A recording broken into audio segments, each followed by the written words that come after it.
جمال الوجود بذكر الإله وتصفو الحياة بنور هدى. عليكم ورحمة الله وبركاته. إن الحمد لله نحمده ونستعينه ونستغفره ونؤمن به ونتوكل عليه ونعوذ بالله من شرور أنفسنا ومن سيئات أعمالنا. من يهده الله فلا مضل له ومن يضلله فلا هادي له. وأشهد أن لا إله إلا الله وحده لا شريك له وأشهد أن محمدا عبده ورسوله أرسله بالحق بشيرا ونذيرا وداعيا إلى الله بإذنه وسراجا منيرا. أما بعد فإن خير الحديث كتاب الله وخير الهدي هدي محمد صلى الله عليه وسلم وشر الأمور محدثاتها وكل محدثة بدعة وكل بدعة ضلالة وكل ضلالة في النار. فأعوذ بالله من الشيطان الرجيم. بسم الله الرحمن الرحيم. يا أيها الذين آمنوا اتقوا الله حق تقاته ولا تموتن إلا وأنتم مسلمون. يا أيها الناس اتقوا ربكم الذي خلقكم من نفس واحدة وخلق منها زوجها وبث منهما رجالا كثيرا ونساء واتقوا الله الذي تساءلون به والأرحام إن الله كان عليكم رقيبا. يا أيها الذين آمنوا اتقوا الله وقولوا قولا سديدا يصلح لكم أعمالكم ويغفر لكم ذنوبكم ومن يطع الله ورسوله فقد فاز فوزا عظيما. رب اشرح لي صدري ويسر لي أمري واحلل عقدة من لساني يفقهوا قولي. برادران اسلام، عزیز نوجوان ساتھیوں اور سننے والی پردہ نشین خواتین اسلام، ہر قسم کی تعریف، کبریائی، بڑائی، عظمت و جلالت، شان و شوکت اس اللہ رب العالمین کے لیے لائق و زیبا ہے جس نے اس ساری کائنات کو پیدا کیا اور انسانوں کی تخلیق کار فرمائی. اور یہی نہیں کہ انسان کو، ہم لوگوں کو خصوصاً مسلمان بنا کر پیدا کیا اور مسلمان بنا کر ہمیں اپنی بندگی کے لیے خاص کیا. دیکھیے، اور بھی انسان اس دنیا میں بستے ہیں لیکن وہ اللہ تبارک تعالیٰ کی حقیقت سے غافل ہے، وہ ناآشنا. لیکن اللہ تبارک تعالیٰ کا احسان ہم پر یہ ہے کہ اللہ تبارک تعالیٰ نے اتنی انسانوں کی جماعت میں صرف ہم لوگوں کو مسلمان بنایا اور اس پر توحید پر قائم کیا، شرک سے پاک رکھا. تو یہ اس کی بڑا احسان ہے اس کا ہم پر. تو اس کی تعریف کتنی بھی ہم بجا لائیں، اس کا کتنا بھی ہم شکر و احسان مانیں، کم ہی ہے. اس مختصر سے حمد و ثنا کے بعد تمام انبیاء پر درود و سلام نازل، خصوصاً ہمارے آخری نبی جناب محمد رسول اللہ صلی اللہ علیہ وسلم پر. اللہم صلی وسلم علی نبینا محمد. حاضرین گرامی، آج جس عنوان پر مجھے گفتگو کرنی ہے وہ ہے محاسبہ نفس. اپنے نفس کا محاسبہ کرنا، اپنے نفس کو جانچنا، اپنے نفس کا تزکیہ کرنا. کیسے کریں گے اس متعلق سے ہم چند باتیں گزار کروں گا. انشاءاللہ جو حق ہے، جو مجھ سے حق نکلے گا وہ آپ سنیں گے اور میں اور آپ مل کر اس پر عمل کرنے کی کوشش کریں گے۔ محترم سامعین، یہ دنیا آخرت کی تیاری کا وقفہ ہے، یہ دنیا آخرت کی تیاری کا وقفہ ہے۔ قیامت کے دن ہر انسان کو اپنی زندگی کا پورا حساب دینا ہوگا۔ کل قیامت کے دن اپنی زندگی کا ہر ایک لمحے کا ہمیں حساب دینا ہوگا۔ اللہ تعالیٰ پورے انصاف کے ساتھ، پورے عدل کے ساتھ حساب لے گا، کسی پر بھی ذرا برابر بھی ظلم نہ ہوگا۔ اسی لیے اللہ تبارک تعالیٰ نے سورہ ابراہیم میں، سورہ انبیاء میں اللہ تعالیٰ نے فرمایا وَنَضَعُ الْمَوَازِينَ الْقِسْطَ لِيَوْمِ الْقِيَامَةِ فَلَا تُظْلَمُ نَفْسٌ شَيْئًا وَإِنْ كَانَ مِثْقَالَ حَبَّةٍ مِّنْ خَرْدَلٍ أَتَيْنَا بِهَا وَكَفَىٰ بِنَا حَاسِبِينَ۔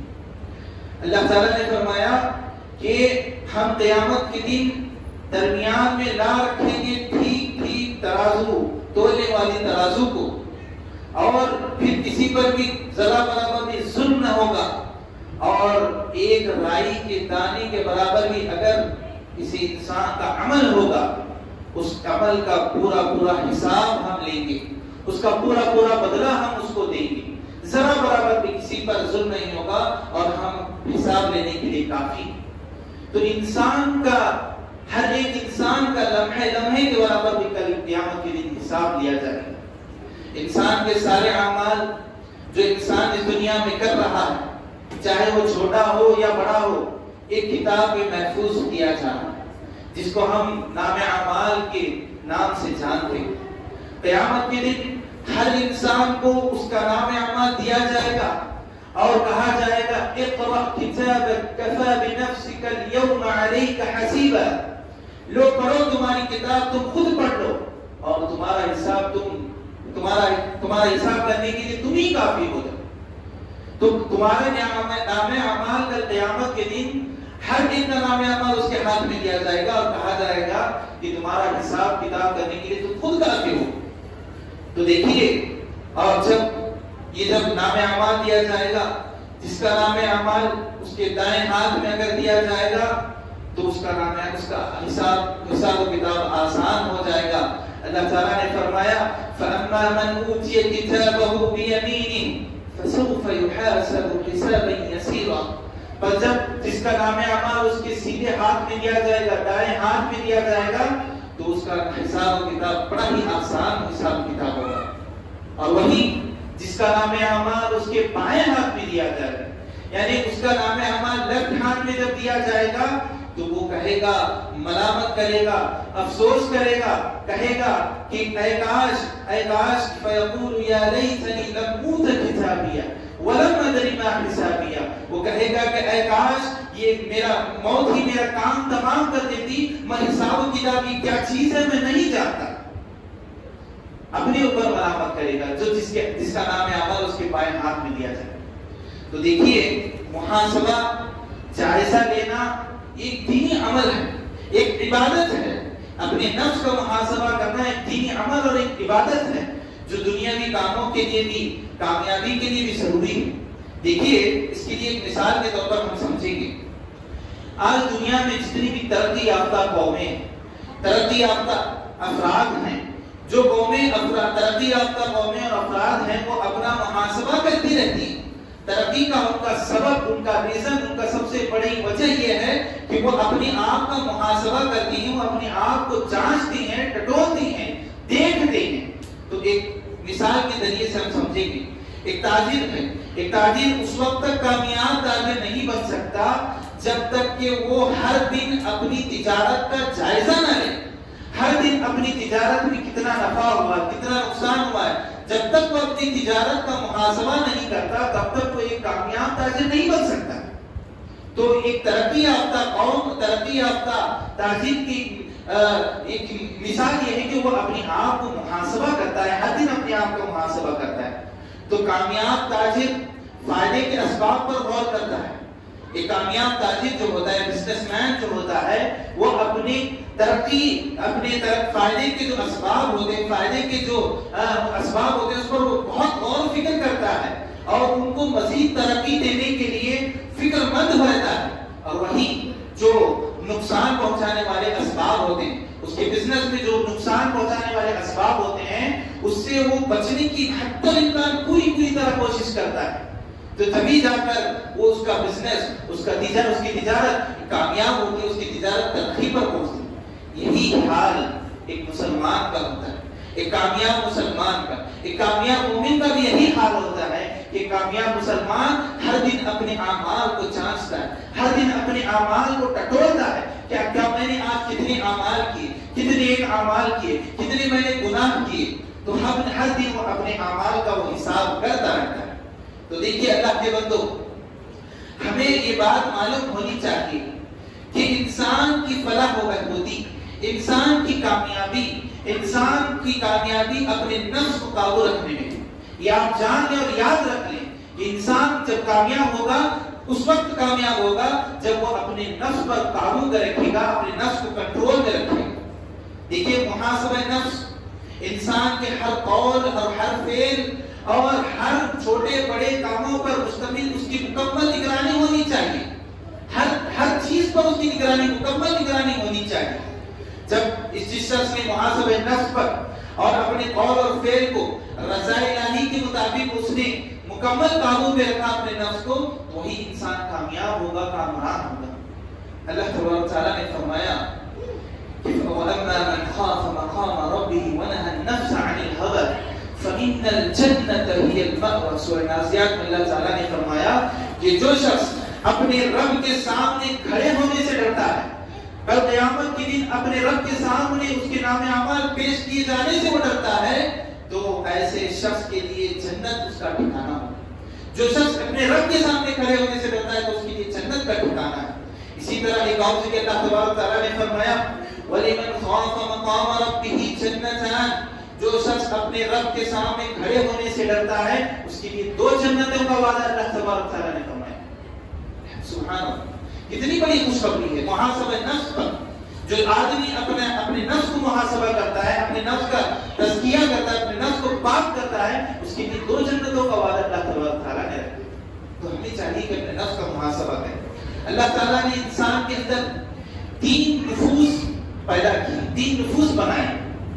وہ کیا چیزیں ہیں؟ 3 حالتیں بھی آپ کہہ سکتے ہیں، 3 کیفیات آپ کہہ سکتے ہیں. وہ کیا چیزیں ہیں؟ سب سے پہلے نفس امارہ، نفس لوامہ اور نفس مطمئنہ.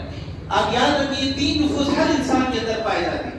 اس میں سے 2 نفس ایسے ہیں جو اللہ تبارک تعالیٰ کی اطاعت و فرمانبرداری پر اس کو ترغیب دلاتی ہیں، اور ایک نفس جو ہوتا ہے وہ گناہوں پر اس کو ترغیب کرتا ہے، گناہوں کی طرف کھینچتا ہے. آئیے ہم اس کو تفصیل سے دیکھیں. دیکھیے نفس امارہ کا مطلب کیا ہے؟ نفس امارہ یعنی وہ نفس جو انسان کے اندر برائی پر ابھارتا ہے، انسان کو خواہشات کی طرف مائل کرتا ہے، گناہوں کی طرف کھینچتا ہے، شہوات اور خواہشات کی جانب اس کو کھینچتا ہے. اس کا تذکرہ اللہ تبارک تعالیٰ نے قرآن مجید میں سورہ یوسف میں یوں فرمایا وَمَا أُبَرِّئُ نَفْسِي إِنَّ النَّفْسَ لَأَمَّارَةٌ بِالسُّوءِ إِلَّا مَا رَحِمَ رَبِّي. اللہ تعالیٰ نے فرمایا میں اپنے نفس کو بے قصور قرار نہیں دیتا، بے شک نفس تو برائی کا حکم دیتا ہے. یہ کون سا نفس ہے؟ نفس امارہ، جو برائی کا حکم دیتا ہے، شہوات کا حکم دیتا ہے، گناہوں کی طرف کھینچتا ہے. یہ نفس کو اللہ تبارک تعالیٰ نے اس نفس کی قسم کھاتے کر کہا کہ یہ نفس تو برائی کا حکم دیتا ہے مگر جس پر میرا رب کیا کرے تو رحم کرے. تو یہ نفس امارہ ہے. تو نفس لوامہ جو دوسرا نفس ہے انسان کے اندر، وہ نفس لوامہ. نفس لوامہ یعنی کہ وہ نفس ہے انسان کے اندر جو ٹوکنے والا ہوتا ہے. گناہ جب انسان کرتا ہے تو اس پر ملامت کرتا ہے یہ نفس. اور انسان جب کسی برے عمل کو انجام دیتا ہے، اس کا برے عمل کا انجام دینے کا جب ارادہ انسان کرتا ہے تو اس برائی کا ارتکاب کر لیتا ہے، تو یہ وہ اس وقت اسے ملامت کرتا ہے، اسے ٹوکتا ہے، اس کو ملامت کرتا ہے. اللہ تعالیٰ نے اس نفس کی بھی قسم کھائی، اس نفس کی بھی قسم اللہ تبارک تعالیٰ نے کھائی. فرمایا لا اقسم بیوم القیامہ ولا اقسم بالنفس اللوامہ. قسم ہے قیامت کے روز کی اور قسم ہے اس ملامت کرنے والے نفس کی. دیکھیے ایک چیز یاد رکھنی چاہیے کہ قرآن مجید میں اللہ تبارک تعالیٰ جس چیز کی اللہ تبارک، دیکھیے بے شمار چیزوں کے اللہ تعالیٰ نے قسم کھائی ہے. ہر چیز کے اللہ تبارک نے الگ الگ چیزوں کی قسم کھائی. کبھی سورج کی قسم کھائی ہے, کبھی قیامت کی قسم کھائی ہے, کبھی نفس کی قسم کھائی ہے. ہر چیز کے اللہ تبارک تعالیٰ نے قسم کھائی. یہ جو اللہ تبارک تعالیٰ جو قسم کھاتا ہے, اس سے بات پتہ چلتی ہے کہ وہ بات کتنی اہم ہوتی ہے. جس بات کے اللہ تبارک تعالیٰ قسم کھاتا ہے وہ بہت ہی اہم ہوتی ہے. تو اللہ تبارک تعالیٰ نے اس نفس کی بھی قسم کھائی ہے. فرمایا کہ لا اقسم بیوم القیامہ ولا اقسم بالنفس اللوامہ, قسم ہے روز قیامت کی اور میں ملامت کرنے والے نفس کی بھی میں قسم کھاتا ہوں. مفسرین کرام اس آیت کے پر کہتے ہیں کہ اللہ تبارک تعالیٰ نے ایسی نفس کی قسم کھائی ہے, ایسی نفس کی قسم اٹھائی ہے جو واجبات میں کمی کرتی ہے, جو واجبات میں کمی اور کچھ حرام کاموں کے ارتکاب پر بھی اپنے آپ کو اتنا ملامت کرتی ہے, اتنا ڈوبتی ہے کہ وہ نفس سیدھا ہو جاتی ہے. تو ایسی نفس کے اللہ تبارک تعالیٰ نے قسم کھائی ہے. یہ نفس لوامہ. دیکھیں کیا ایک شاعر نے کیا خوب کہا, بڑے موذی کو مارا نفس امارہ کو گر مارا, بڑے موذی کو مارا نفس امارہ کو گر مارا, نیہم کو اجدہا شیر و نر مارا تو کیا مارا. لیکن انسان کسی جانور, کسی بڑے موذی جانور کو مارتا ہے تو کیا فائدہ نہیں, لیکن جو نفس کو کچلتا ہے, نفس امارہ کو جو کچلتا ہے, وہی انسان سب سے بہادر انسان ہے جو نفس کو کچلتا ہے. یہی سب سے بڑی جہاد ہے. یہ نفس الجہاد بالنفس جو ہوتی ہے, یہ بہت بڑی چیز ہے. نفس کو جو نفس کے ساتھ جو جنگ کرتا ہے. دیکھیے اس سلسلے میں اسلاف کے بہت ہی بہترین اقوال ہیں. حضرت شداد بن اوس رضی اللہ عنہ فرماتے ہیں کہ وہ اللہ کے رسول صلی اللہ علیہ وسلم نے کہا کہ عقل مند آدمی وہ ہے جو اپنے آپ کو پہچان لے, اپنے آپ کو جانچ لے اور موت کے بعد کے لیے تیاری کر لے. اور عاجز وہ شخص ہے, مجبور اور لاچار اور مفلس شخص وہ ہے جو نفسانی خواہشات کا ارتکاب تو کرتا ہے اور یہ بھی امید لگا کر بیٹھتا ہے, اللہ تبارک تعالیٰ سے امید لگا کر بھی بیٹھتا ہے. یہ ایسا شخص عاجز شخص ہے. لیکن عقل مند وہ ہے جو اپنے آپ کو پہلے سے جانچ لیتا ہے اور اپنے نفس کا پہلے سے محاسبہ کرتا ہے. اسی لیے حضرت عمر بن خطاب رضی اللہ عنہ نے بہترین بات کہی ہے کہ حاسبوا انفسکم قبل ان تحاسبوا وزنوا انفسکم قبل ان توزنوا فإنه أهون عليكم في الحساب غدا ان تحاسبوا انفسکم اليوم وتزینوا للعرض الاکبر. اپنا محاسبہ کر لو قبل اس کے کہ اللہ تبارک تعالیٰ کی عدالت میں تمہارا محاسبہ ہو جائے. اللہ کی عدالت میں محاسبہ کیے جانے سے پہلے تم دنیا ہی میں اپنا محاسبہ کر لو, اپنے آپ کو جانچ لو اور اپنے اعمال کا وزن کر لو قبل اس کے کہ قیامت کے دن تمہارے اعمال کا وزن کیا جائے. اس لیے کہ تم آج اپنے آپ کو جب محاسبہ کر لو گے تو تمہارا حساب و کتاب آسان ہو جائے گا اور تمہارے لیے زیادہ آسان ہوگا اور آخری پیشی کے لیے یعنی قیامت کے دن کے لیے تم تیاری کرو. تو بہترین بات کہی حضرت عمر بن خطاب رضی اللہ عنہ نے کہ اس دنیا میں ہم رہتے ہوئے اپنے آپ کو جانچ لیں, ہمارا حساب ہم خود اپنے آپ کا کر لیں قبل اس لیے کہ ہم مرنے کے بعد جب ہمارا نام اعمال پیش کیا جائے گا ہمارا حساب پورا ہوگا.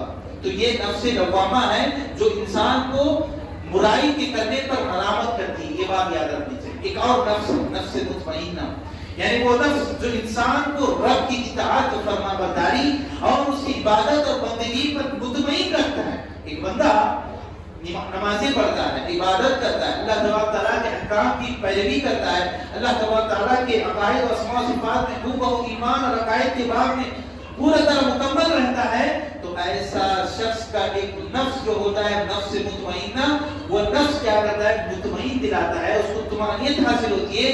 کیا چیز پر کہ جب بندہ عبادت کرتا ہے اللہ سے امید رکھتا ہے کہ اللہ تبارک تعالیٰ مجھے اس عبادت پر بہترین بدلہ مجھے عطا کرے گا, قیامت کے دن اللہ تبارک تعالیٰ اس بندگی پر مجھے جنت نصیب کرے گا. یہ نفس اس کو اطمینان دلاتا ہے, یہ نفس اس کو طمانینت دلاتا ہے. یہ نفس مطمئنہ.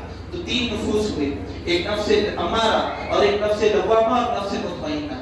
اللہ تبارک تعالیٰ یہ تینوں نفوس انسان کے اندر رکھے. اللہ تبارک تعالیٰ نے یہ بھی کہا, اس نفس کی بھی اللہ تبارک تعالیٰ نے قسم کھائی, نفس مطمئنہ کی. اللہ تعالیٰ نے فرمایا سورہ فجر میں, یا ایتھا النفس المطمئنہ ارجعی الی ربک راضیۃ مرضیہ فادخلی فی عبادی وادخلی جنتی. اے وہ نفس, اے اطمینان والی نفس, اے اطمینان والی نفس, تو اپنے رب کے حکم اور اپنے رب کی طرف چل, لوٹ چل اس حال میں کہ تو اس سے راضی ہو, وہ تجھ سے راضی ہو, تو اس سے خوش ہو, وہ تجھ سے خوش ہو, اور بس میرے خاص بندوں میں تو داخل ہو جا اور میری جنت میں تو چلی جا. یہ اللہ تبارک تعالیٰ کا عظیم پیغام اس شخص کے لیے جو شخص اپنے نفس کو کچل کر اللہ تبارک تعالیٰ کی اطاعت و بندگی میں اطاعت بندگی کرتا ہے اور اس کو اطمینان حاصل ہوتا ہے، ایسے شخص کے لیے اللہ تبارک تعالیٰ کا یہ عظیم پیغام ہے کہ اللہ تبارک تعالیٰ اس کو جنت کا اس کو حقدار بناتا ہے۔ محترم سامعین، اللہ تبارک تعالیٰ نے اس دنیا کو دارالامتحان بنایا، آزمائش گاہ بنایا، یہ امتحان کی جگہ ہے، یہاں امتحان ہوگا کل وہاں پر ہمارا نتیجہ ہوگا، رزلٹ ہوگا۔ اس لیے انسان کے اندر یہ تینوں بدیعتیں، یہ تینوں نفوس، یہ تینوں کیفیات انسان کے اندر اللہ تبارک تعالیٰ نے پیدا فرمائی۔ سب سے پہلے کیا؟ جب انسان کا نفس امارہ اسے برائی پر آمادہ کرتا ہے، نفسانی خواہشات پر اس کا تقاضا کرتا ہے، گناہوں کی طرف کھینچتا ہے، تو اسی وقت وہیں پر نفس لوامہ کیا کرتا ہے؟ اسے ملامت کرتا ہے، اس پر ملامت کرتا ہے، اس کو اللہ تبارک تعالیٰ کے احکام کی تعمیل کا احساس دلاتا ہے، اللہ تبارک تعالیٰ کی بندگی کا اسے احساس دلاتا ہے۔ اور جب نفس امارہ کے تقاضوں کو کچل کر، جب آدمی گناہوں کو کچل کر، نفس امارہ کی کچل کر گناہوں سے اجتناب کر کے اللہ تبارک تعالیٰ کا مطیع فرمانبردار بنتا ہے، اللہ تبارک تعالیٰ کا مطیع فرمانبردار بنتا ہے، تو اسے نفس مطمئنہ اسے اطمینان دلاتی ہے، اس کو طمانینت دلاتی ہے۔ اسی لیے عبداللہ بن مسعود رضی اللہ عنہ کہتے ہیں کہ ایک مومن بندہ، ایک اہل ایمان والا بندہ اپنے گناہوں کو پہاڑ کی چوٹی پر سمجھتا ہے۔ کتنی بڑی بات ہے! ایک مومن بندہ جس کے دل میں ایمان رہتا ہے، جس کے دل میں اللہ کا خوف، اللہ کا ڈر ہوتا ہے، وہ اپنے گناہوں کو، جب بھی کوئی گناہ اس سے سرزد ہو جاتا ہے تو وہ اپنے گناہوں کو پہاڑ کی چوٹی پر سمجھتا ہے، اور وہ یہ خوف کرتا ہے، یہ اندیشہ رکھتا ہے کہ وہ جو گناہ جو چوٹی پر ہے کہیں اس پر آ گرے نہ، جب وہ آ گرے گا تو وہ ہلاک و برباد ہو جائے۔ ایک مومن بندہ یہ سوچتا ہے۔ وہیں پر ایک فاجر آدمی، ایک گنہگار آدمی، وہ غافل آدمی یہ سوچتا ہے اپنے گناہوں کو ایسا سوچتا ہے کہ ناک پر اس کی مکھی بیٹھی ہو اور وہ اپنی مکھی کو اپنے ہاتھ سے اس طرح سے ہٹاتا ہے، اس طرح وہ اپنے گناہوں کو سمجھتا ہے۔ ایک مومن اور فاجر آدمی کے درمیان یہ فرق ہے، جس کے دل میں ایمان ہوتا ہے وہ اپنے گناہوں کو بڑا ہی بہت ہی اعلیٰ سمجھتا ہے اور اس سے بچنے کی وہ کوشش کرتا رہتا ہے۔ اسی لیے ایک ایمان والا آدمی، ایک مومن بندہ محاسبہ نفس اور نگرانی جاری رکھتے ہوئے، ہمیشہ وہ اپنے نفس کا محاسبہ کرتے رہتے ہوئے اچھی حالت پر وہ اپنے نفس کو قائم رکھتا ہے، اپنے نفس کو اللہ تبارک تعالیٰ کا اطاعت و فرمانبردار بناتا ہے، اللہ تعالیٰ کے احکام کی بجاوری پر اس کے دل کو ثبات میں رکھتا ہے، تو اپنے افعال کا وہ محاسبہ کرتے ہوئے عبادت اور اطاعت گزاری پر بہت ہی کامل ترین انداز میں اس کو بچا لاتا ہے، اور جو اخلاص سے بھرپور ہوتی ہے، جو ریاکاری سے پاک ہوتی ہے، بدعت و خرافات سے بچتے ہوئے اور اپنے نیک اعمال کو رضا الہی کی خاطر وہ اپنی زندگی کو، اخروی زندگی کو تلاش کرتا ہے، آخرت کی زندگی کو تلاش کرتا ہے۔ ایک مومن آدمی محاسبہ نفس کرتے ہوئے نیکیاں کیا کرتا ہے؟ نبی صلی اللہ علیہ وسلم کے سنت کے مطابق وہ عمل کرتا ہے، بدعت سے دور ہوتے ہوئے، خرافات سے دور ہوتے ہوئے، شرک سے دور ہوتے ہوئے، ریاکاری سے پاک کرتے ہوئے اپنے نفس کو ایک اچھے اللہ تبارک تعالیٰ کی مطیع فرمانبردار پر اس کو قائم رکھتا ہے۔ اسی لیے ایسے مومن آدمیوں کے بارے میں، ایسے لوگوں کے بارے میں اللہ تبارک تعالیٰ نے کیا فرمایا؟ والذین جاہدوا فینا لنہدینہم سبلنا وان اللہ لمع المحسنین۔ وہ لوگ جو ہمارے لیے کوشش کرتے رہتے، کس بات کی کوشش؟ جو اپنے آپ کو جانچتے ہیں، اپنے آپ کو ٹٹولتے ہیں، اپنے نفس کا تزکیہ کرتے ہیں، بار بار محاسبہ کرتے ہیں، ایسے لوگوں کے بارے میں اللہ تبارک تعالیٰ کہتا ہے فینا لنہدینہم سبلنا۔ اللہ تبارک تعالیٰ ان کی رہنمائی کرتا ہے، ان کو اللہ تبارک تعالیٰ سیدھے راستے پر ان کو چلاتا ہے، وہ سیدھے راستے پر گامزن کرتا ہے، اور اللہ تبارک تعالیٰ احسان کرنے والوں کے ساتھ ہوتا ہے۔ اسی لیے اللہ کے رسول صلی اللہ علیہ وسلم کی وہ حدیث جس کے راوی حضرت عائشہ رضی اللہ عنہا ہے، اللہ کے رسول نے کہا سددوا وقاربوا واعلموا ان لن يدخل احدكم عمله الجنه وان احب الاعمال الى الله ادومها وان قل۔ دیکھیے اللہ کے رسول نے فرمایا کہ اے بندو، اے لوگوں، کوشش کرتے رہو، میرے قریب آتے رہو، اللہ کے قریب آتے رہو، اور جان لو کہ تم میں سے ہر آدمی کوئی بھی اپنے اعمال کے ذریعے سے جنت میں نہیں جائے گا۔ کیا مطلب اس کا؟ اپنے اعمال کے ذریعے سے جنت میں نہیں جائے گا، مطلب یہ ہے کہ وہ آدمی جو یہ سمجھ کر خوش فہمی میں صرف ایک عمل کرتا ہے اور اس اللہ تبارک تعالیٰ یہ خوش فہمی میں مبتلا رہتا ہے کہ میں اس عمل کے ذریعے سے میں اللہ تبارک تعالیٰ مجھے جنت میں داخل کرے گا، نہیں میرے بھائی۔ اللہ تبارک تعالیٰ کو وہ عمل پسند ہے کہ اللہ اللہ تعالیٰ نے فرمایا وَأَنَّ أَحَبَّ الْأَعْمَالِ إِلَى اللَّهِ أَدْوَمُهَا وَإِن قَلَّ، اللہ کو تعالیٰ کو ایسا عمل پسند ہے جو جس عمل میں ہمیشگی ہو، جس عمل میں تسلسل ہو، جو کنٹینیوسلی جو عمل کرتے رہتے ہیں، ایسا عمل اللہ تبارک تعالیٰ کے نزدیک بہت ہی محبوب ترین عمل ہے، گرچہ کہ وہ عمل کم ہی کیوں نہ. ایک آدمی صرف 5 وقت کی فرض نمازیں کنٹینیو پڑھتا رہتا ہے، سنتوں کو گرچہ وہ نہ پڑھتا ہو لیکن فرض نمازیں پابندی کے ساتھ پڑھتا ہے، لیکن ایسا نہیں وہ آدمی جو صرف فجر کی صرف ظہر اثر پڑھتا ہے، فجر کی نہیں پڑھتا ہے، کبھی کبھار پڑھتا ہے کبھی نہیں پڑھتا ہے، ایسا عمل اللہ تبارک تعالیٰ کو پسند نہیں ہے. وہ عمل پسند ہے جو اللہ تبارک جس میں ہمیشگی ہو، مداومت جس میں ہو، گرچہ کہ وہ عمل چھوڑا ہی کیوں نہ ہو، تھوڑا ہی کیوں نہ ہو. تو ہمیں چاہیے کہ ہمیں اپنے اعمال کو تسلسل رکھنا چاہیے. دیکھیے انسان کے نفس کے اندر خیر اور شر دونوں مادے اللہ تبارک تعالیٰ نے رکھے. خیر کا بھی مادہ رکھا ہے، شر کا بھی مادہ. انسان نیکی بھی کرتا ہے، گناہ بھی کرتا ہے، تو اس کی کامیابی اور اس بات جو کہ انسان کی کامیابی اس بات پہ بیان کی گئی ہے کہ وہ اپنے اندر خیر کو اجاگر کرے، خیر کو ابھارے اور شر کو کچلے، گناہوں کو کچل دے، اپنے نفس کا تزکیہ کرے، گناہوں کی عادت سے اس کو پاک کرے، صاف کر کے. اللہ تبارک تعالیٰ نے فرمایا وَنَفْسٍ وَمَا سَوَّاهَا فَأَلْهَمَهَا فُجُورَهَا وَتَقْوَاهَا قَدْ أَفْلَحَ مَنْ زَكَّاهَا وَقَدْ خَابَ مَنْ دَسَّاهَا. قسم ہے انسان کے نفس کی، جو اس ذات کی جس نے اسے ٹھیک راستے پر چلایا اور اس کی برائی اور اس کی پرہیزگاری کا اسے الہام کر دیا. یقیناً وہ شخص کامیاب ہوا جو اپنے نفس کا تزکیہ کیا، جو اس کو نفس کو اپنے آپ کو محاسبہ کیا، جو اپنے نفس کا تزکیہ کیا، وہ یقیناً کامیاب ہو گیا. اور وہ شخص گھاٹے میں رہا، نقصان میں رہا جس میں اس نے گناہوں میں لطفت ہو گیا، گناہوں میں ملوث ہو گیا اور اپنے نفس کا محاسبہ نہیں کیا. تو اس لیے اللہ رب العالمین کی اس فرمان سے ہمیں محاسبہ نفس کی اہمیت کا پتہ چلتا ہے. جو شخص اپنے نفس کا محاسبہ کرتا ہے وہی شخص کامیاب ہوتا ہے. جو شخص اپنے نفس کا محاسبہ نہیں کرتا، اپنے نفس کو تزکیہ نہیں کرتا، اپنے نفس کو گناہوں سے پاک نہیں کرتا، ایسا شخص دنیا میں بھی وہ گھاٹے میں رہے گا، قیامت کے دن بھی آخرت میں بھی وہ گھاٹے میں رہے گا. کیونکہ جب ہم اپنے نفس کا احتساب کریں گے اور اس کی کیفیت کا جائزہ لیں گے تو اس کی تزکیے کی ہمیں فکر دامنگیر ہوگی، اور تب ہم اپنے نفس کو برائیوں سے بچائیں گے، گناہوں سے بچائیں گے اور اس کو خیر کا خوگر بنائیں گے، اس کو عادی بنائیں گے. ہمیشہ ہم نیکیوں کا عادی بن جائیں گے، جس کی بنیاد پر جنت کے مستحق ہم بن جائیں گے. نیکیوں کے بنیاد پر ہم جنت کا حقدار ہم بن جائیں گے، جنت ہمارا انتظار کرے گی. اللہ تبارک تعالیٰ نے فرمایا جیسے کہ میں نے کہا وَأَمَّا مَنْ خَافَ مَقَامَ رَبِّهِ وَنَهَى النَّفْسَ عَنِ الْهَوَىٰ فَإِنَّ الْجَنَّةَ هِيَ الْمَأْوَىٰ. جو شخص اپنے رب کے سامنے کھڑے ہونے سے ڈرا. کون ڈرتا ہے اپنے رب کے سامنے کھڑے ہونے سے؟ وہی شخص ڈرتا ہے دنیا میں جو اپنے نفس کا محاسبہ کرتا ہے. ایسے شخص کے لیے جنت اس کا ٹھکانہ ہوگی. دیکھیں محاسبہ نفس، اپنے نفس کا محاسبہ کرنا، اس کی اہمیت کا اندازہ اس بات سے بھی ہم لگا سکتے ہیں کہ اللہ تبارک تعالیٰ نے قرآن کریم میں اہل ایمان کو، مومن بندوں کو خطاب کرتے ہوئے فرمایا کہ تم اپنے آپ کا محاسبہ کرو، اپنے آپ کی روز قیامت کی تیاری کر لو، دنیا ہی میں تیاری کر لو. اللہ تعالیٰ نے فرمایا یا ایھا الذین آمنوا اتقوا اللہ ولتنظر نفس ما قدمت لغد واتقوا اللہ ان اللہ خبیر بما تعملون. ایمان والو تم اللہ سے ڈرو اور ہر شخص دیکھ لے کہ وہ اپنے کل کے لیے کیا تیاری کر رکھا ہے، کل قیامت کے لیے، آئندہ کل کے لیے وہ کیا تیاری کر رکھا ہے. اور اللہ سے ڈرتے رہو، بے شک اللہ تبارک تعالیٰ تمہارے اعمال سے باخبر ہے. جو کچھ تم عمل کرتے ہو دنیا میں اللہ تبارک تعالیٰ کا علم ہے، وہ جو کچھ جانتا ہے اس کے علم میں موجود ہے کہ جو انسان جو کچھ عمل کر رہا ہے. اور ایسے نہ ہو جاؤ، اللہ تعالیٰ نے اس آیت کے آگے فرمایا ان لوگوں کی طرح نہ ہو جانا جو اللہ تبارک تعالیٰ کو بھلا بیٹھے. ولا تكونوا كالذين نسوا الله فأنساهم أنفسهم أولئك هم الفاسقون.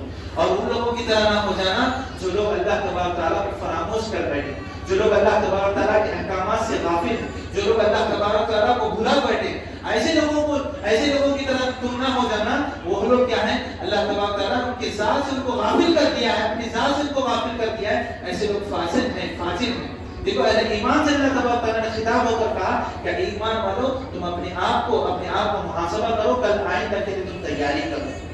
اس اہمیت سے ہمیں اس سے پتہ چلتا ہے کہ اللہ تبارک تعالیٰ نے محاسبہ نفس کی اہمیت اس سے ہمیں پتہ چلتی. محترم سامعین، محاسبہ نفس، اپنے نفس کا جائزہ لینا اس لیے بھی ضرورت ہے، اس لیے بھی ضروری ہے کہ ایک طرف تو نفس ہمارا گناہوں کی طرف مائل کرتا ہے. انسان ہر وقت گناہوں کی طرف گناہوں کی طرف لپٹتا ہے، مائل رہتا ہے، کیونکہ اس کی دل کی کیفیت بدلتی رہتی ہے، یکساں نہیں رہتی۔ انسان کی دل کی کیفیت ہمیشہ بدلتی رہتی ہے، ایک چیز پر اس کی حالت نہیں ہوتی۔ کبھی وہ گناہ کرتا ہے تو وہ گناہ کرنے کے بعد وہ نیکی بھی کرتا ہے، اس کی دل کی کیفیت بدلتی رہتی ہے۔ اور دوسری جانب ہماری اس لیے اطاعت و فرمانبرداری پر ثبات قدمی کے لیے، اللہ کی اطاعت و فرمانبرداری کی ثبات قلب کے لیے ضروری ہے، اپنے دل کو اللہ کے فرمانبرداری کے لیے ثبات کے لیے یہ ضروری ہے کہ اپنے آپ کو محاسبہ کریں، اپنے آپ کو جانچیں، اپنے آپ کا تزکیہ کریں۔ اس تعلق سے ایک حدیث میں وارد ہے کہ مشہور صحابی حضرت ابو ربیع حنظلہ رضی اللہ عنہ، مشہور واقعہ، بہترین واقعہ ہے۔ ایک مرتبہ یہ راستے میں گزر رہے تھے، کون؟ حضرت حنظلہ رضی اللہ عنہ۔ جب راستے میں جا رہے تھے، حضرت ابو بکر صدیق رضی اللہ عنہ سے ان کی ملاقات ہوئی، تو انہوں نے کہا، حضرت ابو بکر صدیق رضی اللہ عنہ نے حضرت حنظلہ سے پوچھا کہ اے حنظلہ کیا حال چال ہے، کیسے خیریت دریافت کی؟ تو حضرت حنظلہ رضی اللہ عنہ نے فرمایا کہ حنظلہ تو منافق ہو گیا، حنظلہ تو منافق ہو گیا۔ تو حضرت ابو بکر نے سن کر کہا کہ سبحان اللہ، یہ کیا کہہ رہے ہو، تو اپنے آپ کو منافق کہہ رہے ہو؟ تو حضرت حنظلہ نے کیا جواب دیا؟ حنظلہ نے کہتے ہیں کہ اے ابو بکر صدیق رضی اللہ عنہ، جب ہم اللہ کے رسول صلی اللہ علیہ وسلم کی خدمت میں رہتے ہیں، جب ہم اللہ کے رسول کے پاس بیٹھے رہتے ہیں، اللہ کے رسول صلی اللہ علیہ وسلم ہمیں جہنم اور جنت کی باتیں کہتے رہتے ہیں، جنت اور جہنم کی یاد دلاتے رہتے ہیں، تو گویا ہمیں ایسا لگتا ہے کہ جنت اور جہنت ہمارے آنکھوں کے سامنے ہے، ہمارے ایمان کی کیفیت بڑھ جاتی ہے۔ تو جب ہم اللہ کے رسول کی خدمت سے، اللہ کے رسول کی مجلس سے ہم چلے جاتے ہیں تو ہماری دل کی کیفیت بدل جاتی ہے۔ جب ہم اپنی بیویوں میں، اپنے اولاد میں اور ہمیں دنیا کے معاملات میں مشغول ہو جاتے ہیں، بہت ساری چیزیں ہم بھولا کرتے ہیں، تو ایسی دل کی کیفیت ہو جاتی ہے، ہمارا ایمان کمزور ہو جاتا ہے، تو ہماری ایمان، ہم بہت ساری چیزوں کو بھولا کرتے ہیں۔ تو حضرت ابو بکر صدیق نے یہ بات سن کر کہا، قسم اللہ کی ہمارا بھی یہی حال ہے، میرا بھی یہی حال ہے۔ جب ہم اللہ کے رسول کے پاس ہوتے ہیں، جب اللہ کے رسول ہمیں جنت و جہنم کی یاد دلاتے رہتے ہیں تو ہمارا ایمان تازہ ہوتا ہے۔ جب ہم اپنے گھر لوٹتے ہیں، اپنے بیویوں اور اولاد میں مشغول ہوتے ہیں، دنیاوی معاملات میں مصروف ہو جاتے ہیں، تو ہم ساری چیزیں بھلا بیٹھتے ہیں، جنت کو بھلا بیٹھتے ہیں، جہنم کو بھلا بیٹھتے ہیں۔ تو اس طرح حضرت حنظلہ نے کہا، اس طرح تو ہم منافق ہو جائیں گے، ہمارے دل کی کیفیت۔ تو منافق کا مطلب کیا ہے؟ منافق کا مطلب وہ ہے کہ ظاہری طور پر مسلمان کہتے ہیں، دل کی کیفیت اس کی الگ ہوتی ہے، یعنی دو طرح کے ہوتے ہیں۔ تو اس طرح سے صحابہ اکرام دیکھیے اپنے آپ کو ایسے کہتے تھے کہ منافق کہتے تھے۔ اس منافق کہنے کا مطلب یہ نہیں کہ وہ اپنے آپ کو منافق کہہ رہے ہیں، ایسا نہیں، یہ ایمان کا تقاضا ہے، یہ ان کی ایمانی ان کا جذبہ ہے، ان کا محاسبہ ہے اپنے نفس کا۔ تو کہتے ہیں، تو دونوں ملا کر اللہ کے رسول کی خدمت میں حاضر ہیں، حضرت حنظلہ اور حضرت ابو بکر صدیق جب اللہ کے رسول کے پاس جاتے ہیں اور اللہ کے رسول کے سامنے یہ سارا معاملہ کہتے ہیں، اللہ کے رسول کہتے ہیں کہ اے حنظلہ کیسے ہو؟ تو حضرت حنظلہ نے کہا، حنظلہ تو منافق ہو گئے۔ تو اللہ کے رسول نے کہا، کیا بات کہہ رہے ہیں؟ تو جب انہوں نے کہا کہ اے اللہ کے رسول، جب ہم آپ کی خدمت میں ہوتے ہیں تو آپ ہمیں ایسے جنت و جہنم کا تذکرہ کرتے ہیں تو ہماری ایمان کی حالت بڑھ جاتی ہے، جب ہم اپنے گھر جاتے ہیں تو ہماری دل کی کیفیت بدل جاتی ہے۔ تو اللہ کے رسول صلی اللہ علیہ وسلم نے اس وقت کیا کہا؟ والذی نفسی بیدہ ان لو تلومون علی ما تقولون عندی وفی الذکر لصافحتکم الملائکہ علی فرشکم وفی طرقکم وفی طرقکم ولکن ساعتا یا حنظلہ۔ اللہ کے رسول نے کہا، قسم ہے اس ذات کی جس کے ہاتھ میری جان ہے، اے حنظلہ، کہ اس کیفیت پر، جس کیفیت پر تم میرے پاس ہوتے ہو، اگر اسی کیفیت پر تم ہمیشہ رہو گے تو فرشتے تمہارے بستروں پر، تمہارے راستوں پر تمہیں ملاقات کریں گے، تمہیں مصافحہ کریں گے۔ اس کیفیت پر، جس کیفیت پر تم میرے پاس ہوتے، اگر ایسی کیفیت تم ہمیشہ رکھو گے تو ایسی کیفیت پر فرشتے تمہیں ملاقات کریں گے، تمہارے راستوں میں، تمہارے بستروں میں۔ کتنی بڑی بات ہے، فرشتے ملاقات کریں گے اس کیفیت پر جس کیفیت پر ہم اپنے نفس کو ٹٹولتے ہیں، اپنے نفس کا محاسبہ کرتے ہیں، اپنے نفس کو اللہ کی اطاعت فرمانبرداری پر ہمیشہ گامزن رکھتے ہیں۔ ایسی کیفیت پر ہمیشہ اللہ تبارک تعالیٰ کے ذکر میں ہم مصروف رہیں گے تو ایسی کیفیت پر اللہ کے رسول نے کہا، ایسی کیفیت پر ہمیشہ رہو گے، فرشتے تم سے ملاقات کریں گے، فرشتے تمہیں مصافحہ کریں گے۔ لیکن انسان بدلتا رہتا ہے، انسان کی دل کی کیفیت یکساں نہیں ہوتی۔ جب انسان اللہ تبارک تعالیٰ سے، اللہ تبارک تعالیٰ کے ایمان کا تقاضا یہ ہے کہ انسان کو جب اللہ کی یاد آتی ہے، جب اللہ تعالیٰ کی تلاوت اس پر کرتے ہیں تو اس کا ایمان بڑھ جاتا ہے، جب وہ دور ہو جاتا ہے تو اس کا ایمان گھٹ جاتا ہے۔ تو اس سے بات بھی ہمیں پتہ چلتی ہے کہ انسان کا ایمان گھٹتا گھٹتا بھی ہے اور بڑھتا بھی، اس پر ہمارا ایمان ہونا چاہیے۔ سلف صالحین کا یہ عقیدہ ہے کہ انسان کا ایمان کی حالت یکساں نہیں ہوتی، کبھی انسان کا ایمان بڑھتا ہے، کبھی انسان کا ایمان گھٹتا بھی ہے۔ وہ ایمان کب بڑھتا ہے؟ جب اس کی اللہ تبارک تعالیٰ کی نشانیاں، اللہ تبارک تعالیٰ کی آیتیں اس پر تلاوت کی جاتی ہیں تو انسان کا ایمان بڑھ جاتا ہے۔ جب انسان دنیاوی مشغولات میں مصروف رہتا ہے، دنیاوی معاملات میں مصروف رہتا ہے تو انسان کا ایمان گھٹ جاتا ہے۔ تو اس سے پتہ چلا انسان کا ایمان گھٹتا بھی ہے اور بڑھتا بھی ہے۔ تو یہ چیز اللہ کے رسول صلی اللہ علیہ وسلم یہ واقعہ جو حضرت حنظلہ اور حضرت ابوبکر صدیق رضی اللہ عنہ کا جو یہ واقعہ ہے، اس واقعے سے ہمیں پتہ چلتا ہے کہ نفس کی حالت اور دل کی کیفیت بدلتی رہتی ہے۔ اور صحابہ کرام دیکھیے رضی اللہ عنہم اجمعین کہ کتنے حساس تھے اپنے عمل پر، کتنے حساس تھے اپنے گناہوں پر اور اپنے اعمال پر، وہ بخوبی وہ اپنے اعمال کو وہ محاسبہ کرتے رہتے تھے۔ اس سے ہمیں پتہ چلتا ہے محاسبہ نفس۔ دیکھیے اللہ تبارک تعالیٰ نے فرمایا ایسے لوگوں پر جو لوگ اپنے نفس کا محاسبہ کرتے ہیں، ان الذين اتقوا اذا مسهم طائف من الشيطان تذكروا فاذا هم مبصرون۔ بے شک متقی لوگ، پرہیزگار لوگ وہی ہوتے ہیں جب شیطان کی جانب سے کوئی ان کو وسوسہ لاحق ہوتا ہے تو وہ اللہ کو یاد کرتے ہیں، پھر وہ حقیقت پر آگاہ ہو جاتے ہیں اور اللہ کی طرف رجوع ہو جاتے ہیں۔ ایسے ہی لوگ متقی ہوتے ہیں۔ جب شیطان کو وسوسہ ان کو لاحق ہوتا ہے، جب وہ گناہ میں ملوث ہو جاتے ہیں، فوراً ان کو اللہ تبارک تعالیٰ کی یاد آ جاتی ہے اور اللہ تبارک تعالیٰ کی طرف رجوع ہوتے ہیں اور وہ حقیقت سے آگاہ ہو جاتے ہیں۔ اسی طرح کسی کام کو اگر کرنا ہے، انسان جب کوئی کام انجام دیتا ہے، کوئی عمل انجام دیتا ہے تو اپنے آپ کو ٹٹولنا چاہیے کہ ہم اس کے مطابق اپنے نفس کا محاسبہ کریں کہ ہمارا یہ کام ہمارے لیے حقوق اللہ یا حقوق العباد کے مطابق سے کسی قسم کی کوتاہی تو واقع نہیں ہو رہی۔ جب ہم کوئی کام انجام دے رہے ہیں، کوئی نیک عمل ہم جب انجام دے رہے ہوں، ہمیں پہلے جانچنا چاہیے کہ یہ کام، اس کام میں حقوق اللہ اور حقوق العباد کی پوری اس میں کوتاہی تو نہیں ہو رہی ہے، اس میں کوئی غفلت تو نہیں ہو رہی۔ اگر ایسا ہے تو ہمیں اس کی اصلاح کرنی چاہیے، اس کی غور و فکر کرنا چاہیے اور عدم کوتاہی ایسا نہیں ہے، اگر اس میں کوتاہی اگر ہمیں نظر نہیں آتی ہے تو ہم اس کام کو بہتر بنانے کی ہمیں سوچنا چاہیے، اس سے بہتر انجام دینے کی ہمیں سوچنا چاہیے، اپنی نیت کی اصلاح ہمیں کرنی چاہیے۔ دیکھیے محاسبہ نفس کے متعلق اسلام اکرام کا اقوال بہت بہترین اقوال ہے۔ حضرت میمون بن مہران رحمہ اللہ فرماتے ہیں لا يكون العبد تقيا حتى يحاسب نفسه محاسبة شريكه حتى يعلم من أين ملبسه ومطعمه ومشربه أمن حل ذلك أم حرام۔ دیکھیے آدمی اس وقت تک متقی نہیں بن سکتا، اس وقت تک پرہیزگار آدمی نہیں بن سکتا جب تک وہ اپنے نفس کا محاسبہ نہ کر لے، کہ اپنے نفس کا محاسبہ اپنے شراکت دار آدمی سے مثل نہ کر لے۔ یعنی آدمی ہمیشہ دوسروں کے محاسبے میں پڑا رہتا ہے کہ وہ آدمی کتنا گنہگار، اس کے عمل میں وہ کتنا پاک ہے۔ آدمی جب اپنے شراکت دار کے محاسبے کے مثل اپنا محاسبہ نہیں کرتا تب تک وہ آدمی متقی نہیں ہو سکتا، پرہیزگار نہیں ہو سکتا۔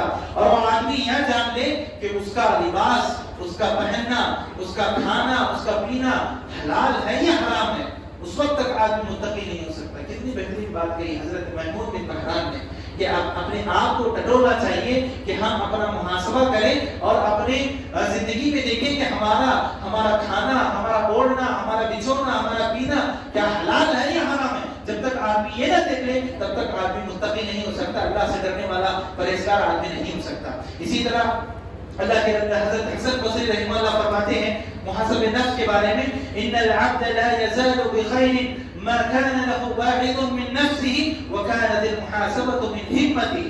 بندہ اس وقت تک خیر اور بھلائی میں رہے گا جب تک اس کے نفس میں ایک واعظ ہوتا ہے جو اس کو اس کی برائیوں سے روکتا ہے اور وہ اپنے محاسبہ اور جائزہ اس کے ارادے منصوبے میں شامل نہیں رہے گا، تب تک انسان بھلائی میں نہیں رہے گا۔ تو ہمیشہ ہمیں اپنے نفس کا محاسبہ کرنا چاہیے۔ دیکھیے محاسبہ نفس اس لیے بھی ضروری ہے کہ نفس انسان کو گناہوں کی طرف تو مائل کرتا ہے اور اس کو قابو میں رکھنا بہت ہی عظیم عمل ہے، ایک بہت ہی بڑا عمل ہے جس کو انسان کے نفس کو کنٹرول میں رکھنا، بلکہ یہ تو ایک جہاد سے بھی بڑھ کر یہ عمل ہے کہ انسان نفس کو کنٹرول میں رکھے اور اس کو خواہشات کا غلام نہ بنائے اور وہ اپنے آپ کو نفس پرستی میں اس کو مبتلا نہ کرے، کیونکہ جب انسان نفس پرستی میں مبتلا ہو جائے گا نا تو نفس پرستی اس کو ہلاک و برباد کر کے چھوڑے گی۔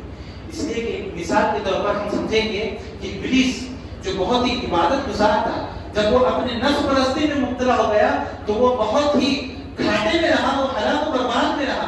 وہ کہا اللہ تبارک تعالیٰ کی اس نے حکم کی جب نافرمانی کی، اللہ تبارک تعالیٰ کے حکم الہی کی وہ تکمیل نہ کی، اللہ تبارک تعالیٰ نے اسے مردود قرار دیا۔ اس نے کیا کہا کہ انا خیر منہ خلقتنی من نار وخلقتہ من طین، کہ میں اس آدم علیہ السلام سے بہتر ہوں، کیونکہ اللہ تبارک تعالیٰ تو نے مجھے تو آگ سے پیدا کیا ہے اور اسے تو مٹی سے پیدا کیا۔ تو وہ اپنے نفس پرستی میں مبتلا ہو گیا، اللہ تبارک تعالیٰ کی اس نے حکم کی تعمیل نہیں کی، اللہ تبارک تعالیٰ نے اللہ تبارک تعالیٰ کے احکام کی بجاوری نہیں کی، تو اللہ تبارک تعالیٰ نے اسے قیامت تک کے لیے مردود قرار دیا، جنت سے اس کو دھتکار دیا اور اس کو مردود قرار دیا۔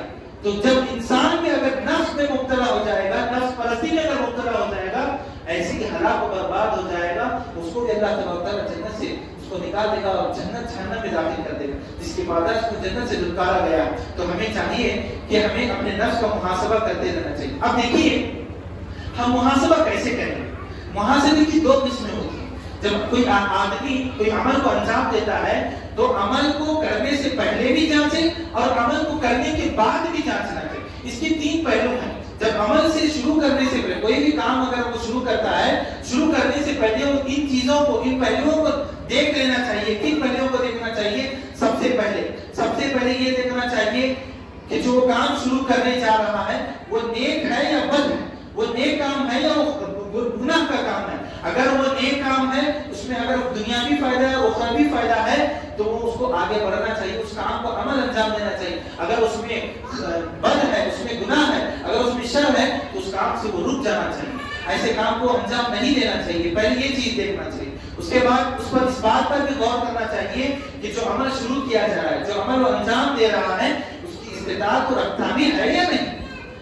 آدمی کوئی کام اگر انجام دیتا ہے، کوئی بڑا عمل انجام دیتا ہے، آدمی ایسا ہوتا ہے کہ اس عمل کو انجام نہیں دے پاتا، لیکن عزائم تو بڑے ہوتے ہیں، ارادے تو بہت ہوتے ہیں، لیکن اس کام کو انجام ہی نہ دیتا ہے، تو ایسے کام کرنے سے فائدہ نہیں۔ پہلے ہمیں یہ دیکھنا چاہیے کہ اس کی استطاعت ہمیں ہے بھی یا نہیں، ہمارے اندر وہ طاقت، اس کام کو کرنے کی طاقت ہے یا نہیں، اس کو ہم دیکھیں۔ اگر طاقت ہے تو ہم اس کام کو انجام دیں، ورنہ اگر ہمارے طاقت سے باہر ہے، استطاعت سے باہر، تو ہم اس کام کو انجام نہ دیں۔ دیکھیے ایک آدمی ارادہ کرتا ہے کہ میں ہر دن تہجد کی نماز پڑھوں گا، ہر دن میں روزہ رکھوں گا، اگر اس کے بس کی بات نہیں ہے، یہ اس کی طاقت سے باہر ہے، اگر آدمی یہ سوچتا ہے تو ایسا نہیں ہوتا۔ اگر وہ اس طاقت سے باہر ہے تو اس کو نہیں کرنا چاہیے۔ اللہ کے رسول صلی اللہ علیہ وسلم صحابہ اکرام کو ایسے کرنے سے روکا۔ بعض صحابہ اکرام اپنی طاقت سے بڑھ کر وہ عمل کرنا چاہتے تھے، اللہ کے رسول نے روکا ہے، ان کو کہا ہے کہ بما علیکم بما تطیقون، کہ تم اتنا ہی عمل کرو جتنی تم طاقت رکھتے ہو، طاقت سے بڑھ کر تم اس کو عمل انجام نہ دو۔ تو ہمیں یہ دیکھنا چاہیے کہ عمل شروع کرنے سے پہلے کہ ہماری طاقت ہے بھی یا نہیں، اس عمل کو کرنے کے لیے ہماری استطاعت ہے یا نہیں۔ اگر استطاعت ہے، اگر ہم اس کو کر سکتے ہیں تو اس کو ہم انجام دینا چاہیے، ورنہ اگر طاقت کے باہر ہے اس کو انجام ہمیں نہیں دینا چاہیے۔ تو یہ ہمیں محاسبہ کرنا چاہیے۔ تیسری چیز، اس پہلو پر بھی ہمیں محاسبہ کرنا چاہیے کہ جو کام ہم کرنے جا رہے ہیں، جو نیک عمل ہم کرنے جا رہے ہیں، کسی کے لیے وہ نیک عمل ہم کس کے لیے انجام دے رہے ہیں، کہ اللہ تبارک تعالیٰ کی خوشنودی اس میں شامل ہے، یا لوگوں کو ریاکاری کے لیے یا نام و نمود کے لیے، شہرت پانے کے لیے ہم انجام دے رہے ہیں۔ اگر ایسا ہے تو اس سے ہم رک جانا چاہیے۔ اگر اس عمل میں اللہ کی رضا نہیں ہے، اللہ کی خوشنودی اگر نہیں، مقصد کیا ہے؟ ریاکاری ہے، نام و نمود ہے، شہرت پانا ہے، ہمیں نام پانا ہے، ایسا عمل اگر ہے تو اس عمل سے ہمیں رک جانا چاہیے۔ آج ہوتا یہ ہے کہ انسان یہ نہیں دیکھتا، انسان کو چاہیے کہ چیزیں دیکھنی چاہیے۔ کوئی بھی اگر کام کرتا ہے کہ خیر کا کام کرتا ہے، رفاہی کا کام کرتا ہے، نام و نمود اگر اس کے اندر نہ ہو، ریاکاری نہ ہو اس کے اندر، شہرت پانا مقصد نہ ہو، صرف اللہ کی اگر اس کی رضا ہے، اللہ